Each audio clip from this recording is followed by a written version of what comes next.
how to find your store country settings on Bigcommerce, easy and quick. Hello guys, in today's video I'm gonna show you how to find your store country settings. First open your browser, and now once you're here, click settings, and then go to the first one here, store profile, and scroll down, and here we'll find a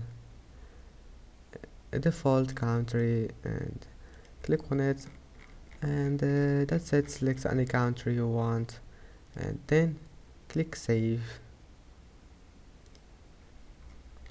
and that's it. It will be saved. And now just go back.